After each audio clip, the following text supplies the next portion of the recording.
Hi everyone, this is Melissa, artist in residence at Imagine, and today I'm going to be doing something a little bit different, and that is showing you how your Imagine products can work differently on certain kinds of paper. So I've laid out 3 pieces of paper. One is watercolor paper, one is Bristol smooth paper, and one is just your basic cardstock that you can get anywhere. I think mine is Hammermill, but you might have Nina or Gina K or something to that effect. And I want to show you how these papers differ when you use the same product. I started with some fireworks spray in blue. It's a Danube blue and then a cottage ivy green, and I just simply spray those onto the 3 sheets of paper. And you can see the one on the right, which is your standard cardstock, takes on that liquid very, very different.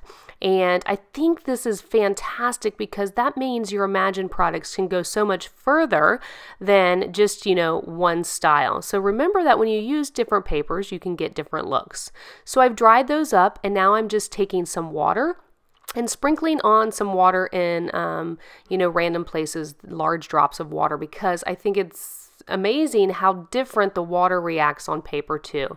I just lay down my paper towels and I will, absorb that water that's on there, and you can already tell which ones are going to have wider spots, which have picked up more color. And that is the watercolor paper and the Bristol Smooth. But if you look here at that piece of cardstock, you don't get the same effect. You get something that's a little bit different that's so pretty as well. You sort of get a halo effect, and then with the others you get those bright white spots. So now I'm going to take my fireworks sprays again, and this time I'm going to unscrew the top and simply flick that onto the cardstocks that I have in front of you. And again, you're going to get a very different look between your watercolor paper and your Bristol Smooth from your normal cardstock. And what that looks like is it's more pastel, sort of like the original spray that you added.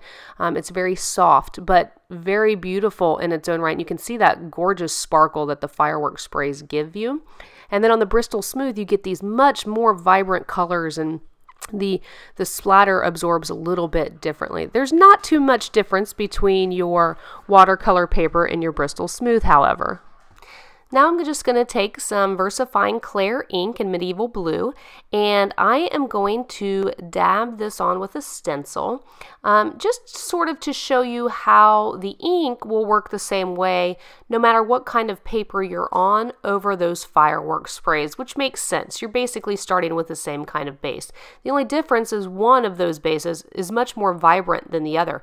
Now, personally, I like them both. I love the pastel look, and I also love the bold, vibrant color that you get with the Bristol Smooth or the watercolor paper.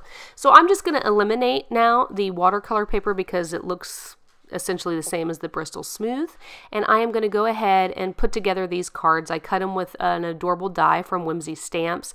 Now I'm adding my tear it tape, which is great for any kind of paper that you've added a lot of liquid to, like fireworks sprays. In addition, I'm adding on-point glue to the edge and then just adhering those to my card bases. So I really love the look of both of these, and they give you 2 very different looks. So I guess what I'm trying to say in this video is that you want to test your products on different things. Imagine products work well on any kind of paper, and you will just get a different effect from each. So now I took the Medieval Blue and stamped this stamp onto the sentiment stamp onto the card base. And you can see that VersaFine Clair is my favorite stamping ink for sentiments because I can't get over how clean these stamp. And this is, only the first or second time that I've used these stamps, and they are just gorgeous. I don't even need to really use my Misty. And now I'm going to go in with this beautiful Oasis Green VersaFine Clair and just add some stars, and you can see how gorgeous those are and how much they match the Cottage Ivy fireworks sprays. So I basically have this card completed. However, I do feel like there's a little bit of space where I can add a little bit more embellishment. So I'm going to grab my Pico Embellisher Irresistible from Imagine, and this is the, I believe it's called Sparkle, and I'm just going to add some beautiful dots to the card just to give a little bit more dimension and shine and texture to this card base. And this finishes up today's project. I hope you'll join us again on Imagine for more awesome tutorials. And don't forget to hit the subscribe button and check out the description box for links to all of your favorite products I used in today's video.